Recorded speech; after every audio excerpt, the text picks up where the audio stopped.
ओ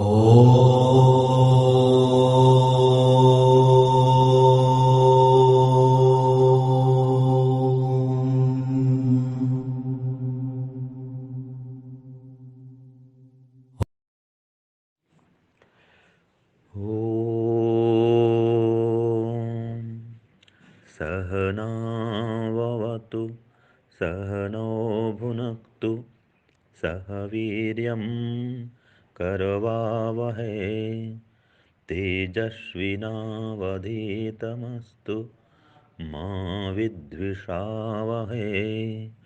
ओम शांति शांति शांति। सांख्य दर्शन पंचम अध्याय सूत्र संख्या 8। प्रधान शक्ति योगात चेत संगापत्ति ही। ये सूत्र 8 है। इसमें कहा प्रधान शक्ति योगात अर्थात प्रकृति की भोग देने की शक्ति से जुड़कर। ये सूत्रार्थ बोल रहा हूँ। प्रधान अर्थात प्रकृति के भोग देने की शक्ति से जुड़कर या प्रेरित होकर ईश्वर जीवों को बिना कर्म के फल प्रदान करे तो उसमें प्रकृति से दबने का अथवा प्रभावित होने का दोष आएगा, जबकि वह असंग कहा गया है। जबकि वह असंग कहा गया है। ये हो गया सूत्र 8 का अर्थ। तो हम देखते हैं इसमें कहा प्रधान शक्ति योगात। प्रधान कहते हैं प्रकृति को जो अव्यक्त है। तो इस प्रकृति के भोग देने की शक्ति से, उसमें सामर्थ्य है, भोग प्रदान करने का शक्ति है। तो उस प्रकृति के भोग देने की शक्ति से जुड़कर या प्रेरित होकर यदि ईश्वर बिना कर्म के फल देने लग जाए, माने प्रकृति ने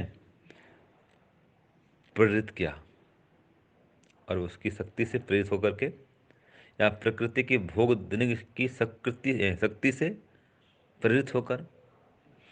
वैसे तो प्रकृति जड़ है, लेकिन ये अलंकारिक कथन है कि प्रकृति से प्रेरित होकर के या प्रकृति के भोग देने की शक्ति से प्रेरित होकर के, उससे प्रेरणा प्राप्त करके अगर परमात्मा जीवात्माओं को ऐसे ही मुफ्त में फल देना आरंभ कर दे, तो उसका मतलब क्या होगा? वो प्रकृति के से प्रभावित हो गया, प्रकृति से दब गया।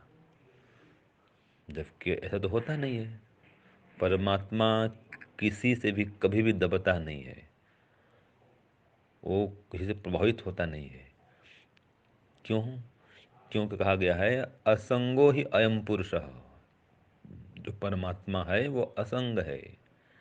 जैसे कि जीवात्मा भी असंग है। जीवात्मा मूल स्वरूप में असंग है, किसी में घुलता मिलता नहीं है। ऐसे परमात्मा भी असंग है, किसी में घुलता मिलता नहीं है। तो बिना कर्म किए फल देने का विधान नहीं है, और ईश्वर ऐसा करेगा भी नहीं।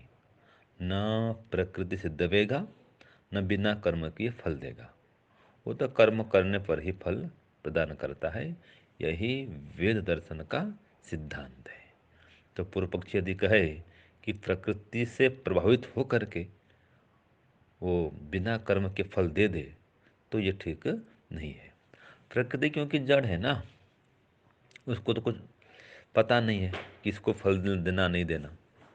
जो जैसा चाहे उससे लाभ ले लेता है। कुछ जड़ होने से सूर्य है, उसका प्रकाश सबको मिलता है। चोर हो चाहे डाकू हो चाहे संत हो, सबको प्रकाश देता है सूर्य। किसको दे और किसको न दे, ये इसको पता नहीं है सूर्य को। लेकिन परमात्मा के पास में ज्ञान है, वो संत महात्मा को, सज्जन को ही सुख देगा, उसको ही आनंद देगा, और जो दुष्ट है उसको दुख देगा, दुष्ट को दंड देगा, क्योंकि जानता है वो जानवान है। तो कर्मानुसार फल देता है, वो प्रकृति से कभी प्रभावित नहीं होता। ये आज के सूत्र का सार है। ओम शांति ओम शम।